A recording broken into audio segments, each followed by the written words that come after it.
Hi friends, welcome to mister Ulavan agri products. நம்ம இப்போ brush கட்டரோட ட்ரிம்மர் ஹெட்டில் ட்ரிம்மர் லைன் எப்படி போடுறோன்றதை பற்றி பார்க்க போகிற பாருங்க. நம்ம ட்ரிம்மர் ஹெட்டு ஸ்லிம் டைப் எடுத்திருக்கேன். அதை ப்ரெஷ் பண்ணி ஓப்பன் பண்ணிக்கோங்க. ஓப்பன் பண்ணிவிட்டு பாருங்கள், ஸ்ப்ரிங்கு ஒரு இது, அப்புறம் ரவுண்டாக ஒரு இது கொடுத்துருக்காங்க. இந்த இதில் 2.5 mm ட்ரிம்மர் லைன் எடுத்திருக்கேன் நான். இதை நான் 5 மீட்டர் எடுத்திருக்கேன். நீங்கள் 3 mm எடுத்திங்கன்னா ஒரு 4 மீட்டர் எடுத்துக்கோங்க. இதை ரெண்டாக மடித்து நல்லா பாருங்கள், அந்த இதில் நல்லா மாட்டிட்டு நல்லா டைட்டாக ரவுண்டாக சுற்றிடுறோம். அதை நல்லா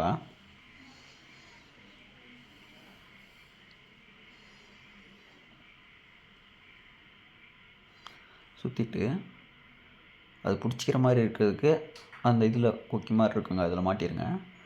மாட்டிட்டு பாருங்கள், நேம் மேலே வர்ற மாதிரி, அந்த எழுத்துலாம் மேலே வர்ற மாதிரி பண்ணிட்டு அதில் அந்த ட்ரிம்மர் லைனை கலட்டி அந்த இதில் மாட்டி விட்ருங்க. அந்த இரும்பு இதில் ப்ரெஷ் பண்ணால் வெளியே வரும். அதில் தான் நமக்கு பாக்ஸில் உள்ள அந்த இரும்பு இதில் மாட்டி விட்ருங்க. இந்த மாதிரி வெளியே தெரிகிற மாதிரி இதில் பாருங்கள், அந்த ஸ்ப்ரிங்கை உள்ளே வச்சு ப்ரெஷ் பண்ணால் உள்ளே போகிற மாதிரி வைக்கணுங்க. அந்த இதில் கரெக்டாக அந்த கேப்பில் பார்த்து கரெக்டாக பாருங்கள், ப்ரெஷ் பண்ணால் உள்ளே போகணும், நல்லா ப்ரெஷ் ஆகணும்.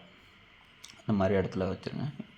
இப்போ மூடியை போட்டுடுறோம். கரெக்டாக வச்சு மூடியை போட்டு ப்ரெஷ் பண்ணிங்கன்னா மூடி லாக் ஆகிரும். பாருங்கள், அந்த மெயினாக அந்த இது ப்ரெஷ் ஆகணும், அந்த மாதிரி பார்த்துக்கோங்க. பார்த்துட்டு இப்போ ஃபிட் பண்ணிடுறோம். பாருங்கள், கரெக்டாக ஒயரை 2 பக்கமும் ஒரே சமமாக இருக்கிற மாதிரி கட் பண்ணிடுங்க ட்ரிம்மர் லைனு. அதுக்கப்புறம் ப்ரஷ் கட்டரில் வர்ற இந்த மாதிரி ஒரு பீஸ் அதிலே வந்திருக்கும். அது அட்டாச்மெண்ட் எடுத்து இந்த மாதிரி அலங்கி ஏதாச்சும் ஒன்று போட்டு அதை நிற்கிற மாதிரி பண்ணிவிட்டு நல்லா டைட் பண்ணிடுங்க. ட்ரிம்மர் ஹெட்டை நல்லா டைட் பண்ணிவிட்டு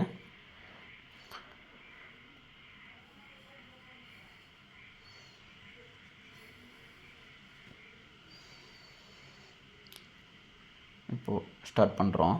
பெட்ரோல் ஊற்றி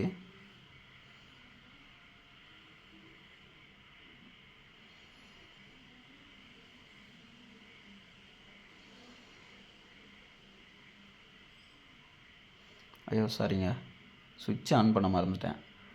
ஒரு செகண்ட் சுவிட்ச் ஆன் பண்ணிவிட்டு பாருங்கள், ஸ்டார்ட் ஆகிடுச்சு. இப்போ பாருங்கள், நல்லா ரன்னிங்லேயே நல்லா ஆக்சிலேட்டர் கொஞ்சம் லைட்டாக அழுத்தி பிடிச்சி நீங்கள் லைட்டாக தட்டினீங்கனாலே ட்ரிம்மர் லைன் கொஞ்சம் வெளியே வந்துடும். எந்த அளவுக்கு வேணுமோ அந்த அளவுக்கு மட்டும் விட்டு நீங்கள் ஒர்க் ஸ்டார்ட் பண்ணிடலாம். கட் பண்ணிங்கன்னா நல்லா கட் ஆகும். தேங்க்யூ.